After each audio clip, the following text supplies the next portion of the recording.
할렐루야. 여러분 안녕하십니까? 하나님과 함께하는 행복한 시간, 오늘도 하나님 말씀으로 하루를 시작하기를 원합니다. 오늘 우리가 함께 읽을 하나님 말씀은요, 마가복음 14장 32절로 42절 말씀을 함께 묵상하도록 하겠습니다. 함께 읽습니다. 저희가 겟세마네라 하는 곳에 이르매 예수께서 제자들에게 이르시되 나의 기도할 동안에 너희는 여기 앉으라 하시고 베드로와 야고보와 요한을 데리고 가실새 심히 놀라시며 슬퍼하사 말씀하시되 내 마음이 심히 고민하여 죽게 되었으니 너희는 여기 머물러 깨어있으라 하시고 조금 나아가사 땅에 엎드려 될 수 있는 대로 이때가 자기에게서 지나가기를 구하여 가라사대 아바 아버지여 아버지께는 모든 것이 가능하오니 이 잔을 내게서 옮기시옵소서. 그러나 나의 원대로 마옵시고 아버지의 원대로 하옵소서 하시고 돌아오사 제자들의 자는 것을 보시고 베드로에게 말씀하시되 시몬아 자느냐 네가 한시 동안도 깨어있을 수 없더냐. 시험에 들지 않게 깨어있어 기도하라. 마음에는 원이로되 육신이 약하도다 하시고 다시 나아가 동일한 말씀으로 기도하시고 다시 오사 보신즉 저희가 자니 이는 저희 눈이 심히 피곤함이라. 저희가 예수께 무엇으로 대답할 줄을 알지 못하더라. 세 번째 오사 저희에게 이르시되 이제는 자고 쉬라. 그만이다. 때가 왔도다. 보라 인자가 죄인의 손에 팔리우느니라. 일어나라 함께 가자. 보라 나를 파는 자가 가까이 왔느니라. 아멘.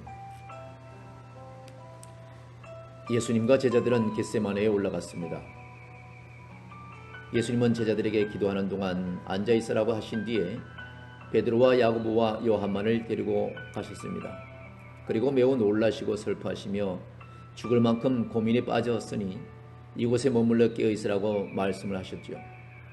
예수님은 제자들이 임박한 십자가의 죽음을 함께 준비하기를 원하셨던 것입니다. 예수님은 그곳에 떨어진 곳으로 가셔서 땅에 엎드려 될 수 있는 대로 이때가 예수님에게서 지나가기를 기도하셨다는 것이죠. 아바 아버지, 아버지께는 모든 것이 가능하시니 이 잔을 여기에서 옮겨주시옵소서. 그러나 내가 원하는 대로 하지 마옵시고 아버지가 원하는 대로 하시옵소서 라고 두렵고 떨리는 마음으로 육신의 옷을 입은 상황이라 이렇게 간절히 기도하시는 주님의 음성을 우리가 삶에서 피부로 와닿는 그런 대목이 아닐 수가 없습니다. 예수님이 십자가 죽음의 의미를 생각할 때에 예수님이 왜 이렇게 놀라시고 슬퍼하시며 죽을 만큼 괴로워하셨는지 이해할 수가 있습니다. 예수님의 죽음은 우리의 죄를 대신 지시고 진노의 잔, 곧 모든 죄의 형벌과 저주를 받으시는 바로 그 죽음을 앞에 두고 있는 그 사건이기 때문에 그렇죠. 영원 동안 삼위 하나님으로서 사랑의 교제를 나누시던 그 예수님은 하나님 아버지께 버림받는 고통을 알기에 가능하다면 잔을 옮겨달라고 기도하셨던 것입니다. 그러나 끝까지 하나님의 뜻이 이루어지기를 기도하셨고 하나님은 잔을 옮기지 않으셨습니다. 사랑하는 월드 기독교 방송 가족 여러분, 또 이 방송을 듣는 모든 청취자 여러분, 우리에게 각자 주어진 축복도 있지만은 우리에게 각자 주어진 고난과 시련 또한 있습니다. 나에게 고난과 시련이 없기를 우리 모두가 소망하지만은 우리에게 고난과 또한 고난과 질병이 때로는 또 모든 염려와 근심 또한 그것 또한 우리에게 반드시 넘어야 할 것이라면 바로 이렇게 예수님처럼 그것을 참고 견디면서 이겨 넘기는 그러한 은혜와 믿음이 우리에게 반드시 있어야 되는 것입니다. 예수님이 기도를 마치고 돌아오자 제자들이 잠들어 있었습니다. 예수님은 베드로에게 시몬아 자느냐 네가 어찌 한 시간도 깨어있을 수 없더냐. 시험에 들지 않게 깨어있어 기도하라. 마음으로는 원하지만 몸이 약하다 라는 거 말씀하시면서 꾸지람 반 위로 반 그렇게 말씀하신 것을 알 수가 있습니다. 제자들은 기도하고자 했지만 피곤을 이기지 못했죠. 왜냐하면 그것은 예수님은 이 땅의 모든 죄인들을 대신해서 십자가의 고난 그 죽음에 임박한 그런 입장이고 아직 제자들은 그 예수님의 그 입장을 전혀 이해하지 못하고 그저 늘 따라다니면서 피곤에 쌓여서 그만 졸고 말았다는 것이죠. 예수님은 상황의 심각성과 중대함을 깨닫고 피곤한 중에도 기도했어야 할 제자들을 책망하셨던 것이죠. 주님이 져야 할 그 십자가의 고난을 깨어서 함께 바라보라는 것이었죠. 우리의 삶도 마찬가지입니다. 주변에서 시험과 고통과 그 많은 연단을 가지고 살아가는 사람이 주변에 있을 것입니다.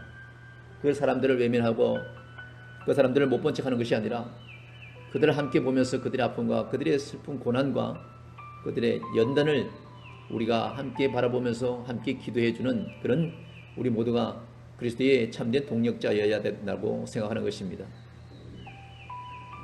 예수님이 다시 가셔서 같은 말씀으로 기도하시고 오셨더니 제자들의 눈이 매우 피곤해서 자고 있었다는 것을 성경은 또 표현하고 있습니다. 제자들은 예수님을 보고 무슨 말을 해야 할지 몰랐죠. 예수님이 세 번째로 오셔서 제자들에게 말씀하셨습니다. 이제 그만 되었으니 자고 쉬어라. 때가 왔다. 보아라. 인자가 죄인의 손에 팔리게 되었다. 일어나서 함께 가자. 보라. 나를 편한 자가 가까이 왔다라고 그들에게 단호하게 말씀을 하셨던 것이죠. 예수님은 슬픔에 잠기고 떨리는 마음으로 하나님 앞에 기도했지만 결국은 반드시 져야 할 그 십자가이기 때문에 이제 일사각오가 되어 있다는 것을 제자들에게 보여주고 있는 대목일 수도 있습니다. 제자들은 여전히 예수님의 죽음의 심각성을 이해하지 못하고 예수님의 말씀을 따르지 못하는 연약한 모습 그 자체로 눈을 비비며 잠든 그 모습으로 깨어서 주님의 그 발걸음을 따라가기 시작했던 것이죠. 바로 이렇게 예수님은 제자들에게 일어나 함께 가자고 말씀하셨지만 예수님의 죽음의 때는 곧 하나님의 나라가 임하는 그 때임을 제자들은 몰랐던 것이죠. 예수님은 십자가의 의미를 온전히 이해하고 계셨기에 십자가를 앞두고 큰 두려움과 고통에 사로잡히셨고 하나님의 뜻을 그르치지 않도록 치열하게 기도로 싸웠던 것입니다. 여러분도 어떠한 상황에 있을 때에 이렇게 예수님처럼 땀방울이 핏방울이 되는 그러한 열정의 기도가 반드시 있어야 될 줄로 믿습니다. 제자들은 십자가의 의미를 이해하지 못했기에 예수님이 십자가를 지셔야 한다고 말씀하셨을 때에 항변하며 막아섰고 쉽게 예수님의 잔을 마실 수 있다고 말했으며 십자가를 앞두고 기도하지 않고 잠들어 버렸다는 것을 우리가 잘 보면서 우리도 오늘날 말씀을 늘 묵상한다고 하면서 늘 기도한다고 하면서 늘 하나님 중심, 말씀 중심, 교회 중심으로 산다고 하지만은 때로는 우리의 앞길에 있어서 어떠한 예측도 못하는 어떠한 상황이 우리를 어떠한 경우에 우리를 어떠한 모습의 삶에 우리의 발걸음이 멈출 것을 우리는 모르고 늘 잠에서 깨어나지 못한 채로 잠들어 있는 상황에서 우리가 신앙생활을 할 때가 너무나 많은 것을 알 수가 있습니다. 오늘날에도 예수님의 십자가 열미를 알고 기억하는 것이 우리의 신앙을 결정할 수가 있는 것입니다. 오늘 예수님이 제자들에게 늘 말했습니다. 제발 좀 깨어있으라고 말합니다. 2번, 3번 와서 말씀하신 것을 알 수가 있습니다. 영적으로 우리는 잠들으면 안 되는 것입니다. 하나님 말씀을 볼 때 늘 깨어있어서 이 말씀이 무슨 말씀을 예고하고 있는지 이 말씀이 내게 어떻게 다가오는 건지를 늘 묵상하며 말씀을 보고 지키려고 애를 써야 되는 것입니다. 우리는요 예수님의 십자가의 공로에 의지하고 은혜에 감격하여 날마다 예배할 수밖에 없는 그러한 구원의 자녀인 것입니다. 십자가의 은혜로 구원받은 자로서 겸손히 서로를 사랑하고 섬기며 예수님의 십자가 고난을 생각하며 고난과 핍박을 감수할 수 있어야 되는 것입니다. 예수를 잘 믿어도 핍박은 오고 예수를 잘 믿어도 가난은 있을 수 있고 예수님을 잘 믿어도 병은 들 수가 있습니다. 그럼에도 불구하고 왜 나만 겪는 고난이냐고 우리가 탄식할 것이 아니라 오늘 어떠한 시험과 어떠한 환난과 고난 가운데서도 오늘 예수님처럼 자기가 져야 할 그 십자가 오직 땀방울이 핏방울이 되도록 인내하며 기다리며 각오하며 하나님 앞에 온전히 내어 맡기는 그런 삶을 사시고서 이 구원의 역사를 이루신 것처럼 우리 모두에게도 주어지는 크고 작은 모든 환난과 시험에도 우리가 담대하게 믿음으로 이겨내야 될 줄로 믿습니다. 예수님이 십자가 고난을 생각하며 고난과 핍박을 감수할 때에 우리 또한 그것을 성령님을 의지하여 이길 수가 있는 것입니다. 그리고 온전히 하나님의 뜻에 순종하여서 십자가를 지신 예수님을 본받아 하나님의 뜻을 거역하는 시험에 들지 않도록 우리의 뜻을 하나님의 뜻에 복종시키기까지 항상 이 삶에 있어서 모두가 깨어 기도하는 삶을 우리 모두가 살아내야 될 줄로 믿습니다. 오늘도 내일도 날마다 말씀 붙잡고 깨어서 기쁨으로 감사함으로 인내하며 승리하는 삶을 살기를 주님 이름으로 간절히 축원을 드립니다. 감사합니다.